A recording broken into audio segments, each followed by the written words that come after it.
तेरी मेरी कहानियाँ से सभी अपडेट पाने के लिए बेल आइकन दबाएं। आज की कहानी है कमसिन दुल्हन और अधेड़ उम्र का दूल्हा।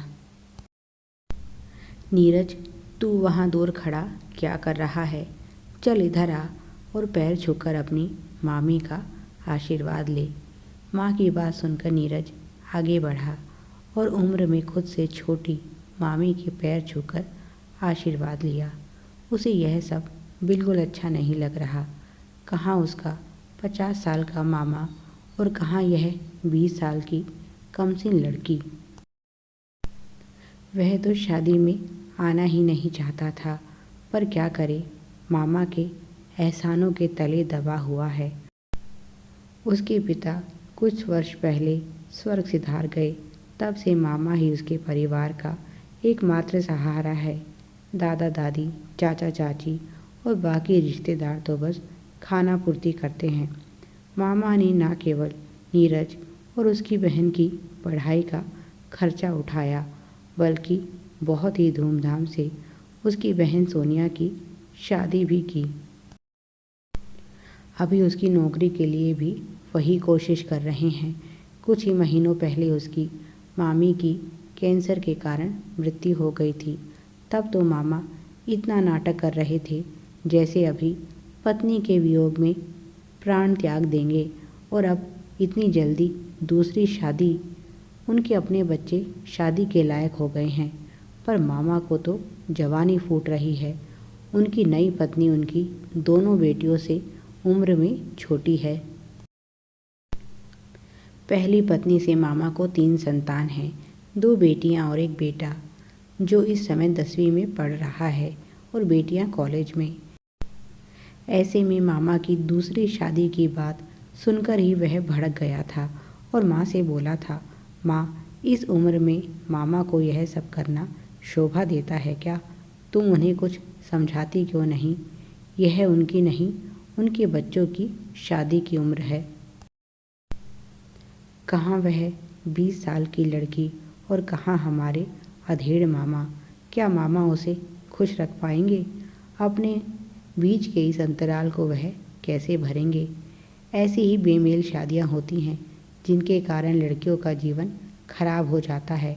मामा को तो बस अपना स्वार्थ दिख रहा है, उस लड़की के बारे में नहीं सोच रहे कैसे पूरी करेंगे उसकी ख्वाहिश और इच्छाएं। तब माँ ने कहा था, तुझे दूसरों के मामले में टांग अड़ाने की कोई ज़रूरत नहीं है, यह उनका अपना फैसला है।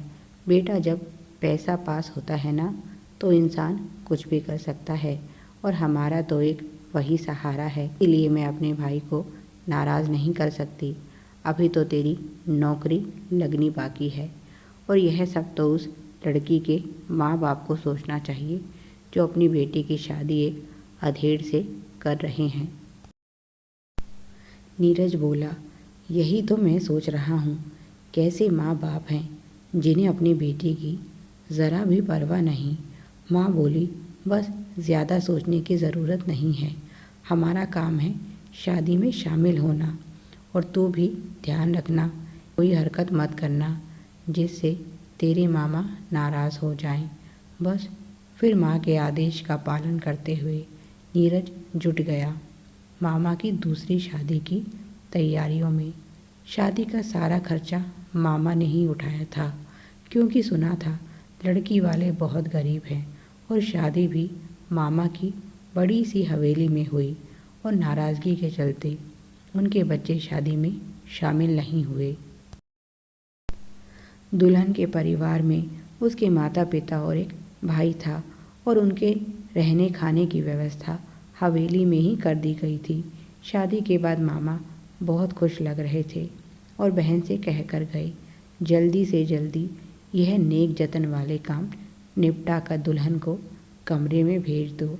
अपनी कच्ची उम्र की दुल्हनिया के साथ सुहागरात मनाने के लिए मामा बेचैन थे। माँ ने भी भाई की आज्ञा का पालन करते हुए जल्दी जल्दी सब काम करवाए, और फिर उसे भाई के कमरे में छोड़ आई।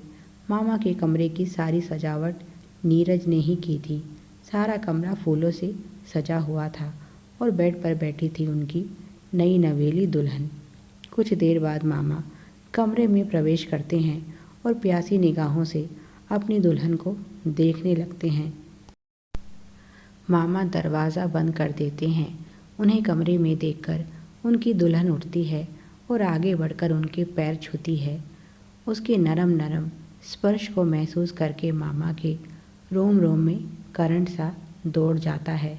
वह उसे उठाते हैं और फिल्मी अंदाज में कहते हैं, तुम्हारी जगह मेरे पैरों में नहीं, मेरे दिल में है, और उसे बाहों में भरने की कोशिश करते हैं। तो दुल्हन कहती है, थोड़ा धैर्य से काम लीजिए, अभी तो सारी रात बाकी है। मैं वादा करती हूँ अपनी ज़िंदगी में आप यह रात कभी नहीं भूलेंगे। आज मैं आपको जन्नत की सैर कराने वाली हूँ, पर सबसे पहले तो आप यह दूध पी लीजिए, इससे आपको ताकत मिलेगी। अब सारी रात जागने के लिए ताकत की ज़रूरत तो पड़ेगी। उसने जिस अंदाज में यह बात कही, मामा खुशी से उछल पड़े और एक ही सांस में सारा दूध पी गई। उसके बाद मामा जैसे ही बिस्तर पर पहुँचे, उन्हें एक ही जगह कमरे में दो दो दुल्हन नज़र आने लगी। उनका सर घूमने लगा तो उनकी दुल्हन आगे बढ़ी और उनका सर दबाने लगी। धीरे धीरे उसका हाथ मामा के कुर्ते में पहुंच गया और जिसकी तलाश उसे थी वह चीज़ उसे मिल गई। उसके बाद मामा को कोई होश नहीं रहा कि वह जन्नत में है या जहन्नुम में। सुबह जब उनकी आंखें खुली तो घर में हंगामा मचा हुआ था। घर से सारा कीमती सामान, जेवरात और पैसे गायब थे और साथ ही साथ गायब था उनकी नई पत्नी और उसका परिवार। इसमें कोई शक नहीं था कि यह चोरी उनकी दुल्हन और उसके परिवार ने की है। बहुत ढूंढा गया पर कहीं किसी का कुछ पता नहीं चला। जग हंसाई के डर से मामा ने पुलिस रिपोर्ट भी नहीं लिखवाई।